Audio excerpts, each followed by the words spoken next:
എല്ലാവർക്കും നമസ്കാരം. ഞാൻ ആദ്യമായിട്ടാണ് ഇങ്ങനൊരു വീഡിയോ ചെയ്യുന്നത്. എന്തെങ്കിലും തെറ്റുകളൊക്കെ ഉണ്ടെങ്കിൽ ക്ഷമിക്കുക. ആദ്യമായിട്ട് ചെയ്യുന്നതിൻ്റെതായ ഒരു പരിഭ്രമമൊക്കെ എനിക്കുണ്ട്. എല്ലാവരും ക്ഷമിക്കുക. ഞാനിന്ന് പറയാൻ പോകുന്ന ഒരു ടോപ്പിക്ക് എന്ന് പറഞ്ഞു കഴിഞ്ഞാൽ ഇത് കണ്ടോ, ഇതെന്താണെന്ന് എല്ലാവർക്കും അറിയാം. ഇത് ജപമാലയാണ്. ഈ ജപമാലയെക്കുറിച്ചാണ് ഞാനിന്ന് പറയാൻ പോകുന്നത്.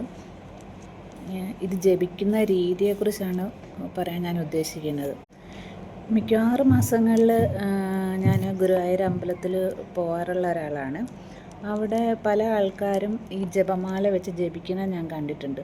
പക്ഷേ അതിലൊരു തെറ്റ് ഞാൻ കണ്ടിരിക്കുന്നതെന്ന് വെച്ചാൽ, തെറ്റ് എന്ന് പറഞ്ഞാൽ അവർക്ക് അറിഞ്ഞുകൂടാത്തത് കൊണ്ട് സംഭവിച്ചതായിരിക്കാം. തെറ്റ് ഞാൻ കണ്ടിരിക്കുന്നത്, അവർ ജപമാല ജപിക്കുന്നത് നമ്മുടെ ഈ ചൂണ്ടുവിരലില്ലേ, ചൂണ്ടുവിരൽ ഇങ്ങനെ പിടിച്ചിട്ടാണ് ഇങ്ങനെയാണ് മാല ജപിച്ച് പോകുന്നത്. ശരിക്കും പറഞ്ഞാൽ എൻ്റെ അറിവിൽ അത് തെറ്റാണ്. നമ്മൾ ചൂണ്ടുവിരൽ ഒരിക്കലും മാല ജപിക്കാനായിട്ട് ഉപയോഗിക്കരുത്.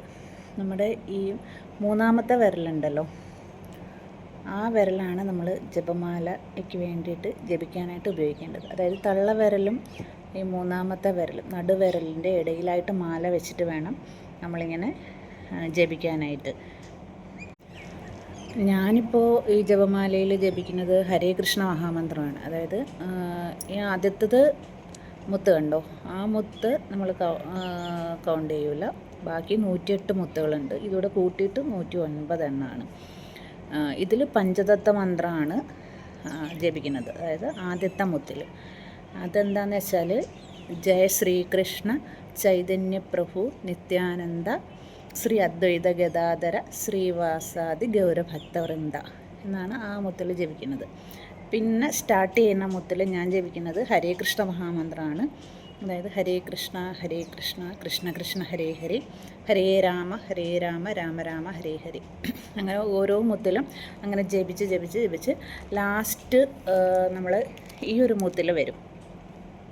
ഈ ഒരു മുത്തിൽ വരുമ്പോൾ 108 മുത്തുകൾ നമ്മൾ ജപിച്ച് കഴിയും. അതായത് ഒരു ജപമാല നമ്മൾ കംപ്ലീറ്റ് ചെയ്യും. അത് കഴിഞ്ഞ് വീണ്ടും നമുക്ക് ഒരു മാല കൂടി ജപിക്കണമെന്നുണ്ടെങ്കിൽ നമ്മൾ ഈ തീർന്ന മുത്തില്ലേ, അവിടുന്ന് മറികടന്ന് പോവരുത്, അപ്പുറം പോവരുത്. തിരിച്ച് ആ മുത്തിന് തന്നെ 108ാമത്തെ മുത്തിൽ തിരിച്ച് 1 സ്റ്റാർട്ട് ചെയ്ത് വേണം തിരിച്ച് വരാൻ വേണ്ടിയിട്ട്.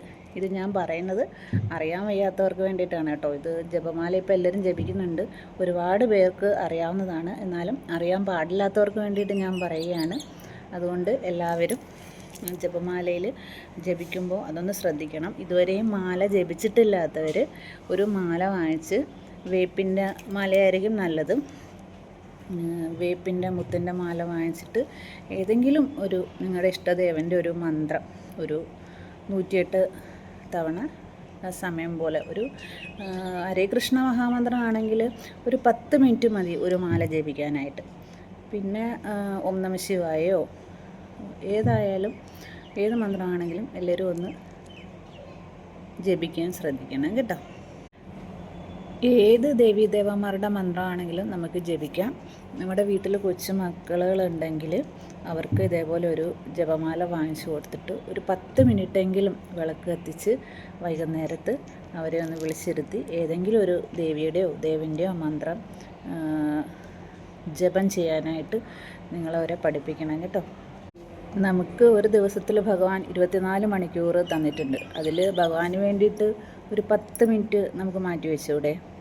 വൈകുന്നേരമോ രാവിലെ എപ്പോഴാച്ചാൽ വിളക്ക് കത്തിച്ചിട്ട് അതിൻ്റെ മുന്നിലിരുത്തി കുഞ്ഞുങ്ങളെയൊക്കെ വിളിച്ചിരുത്തിയിട്ട് ഒരു 10 മിനിറ്റ് ഈ ഒരു മാല ജപിക്കാനായിട്ട്, നാമം ജപിക്കാനായിട്ട് നമുക്കവരെ പഠിപ്പിച്ചുകൂടെ?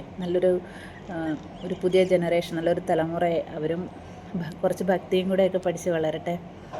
ജയ ശ്രീ രാധേ രാധേ.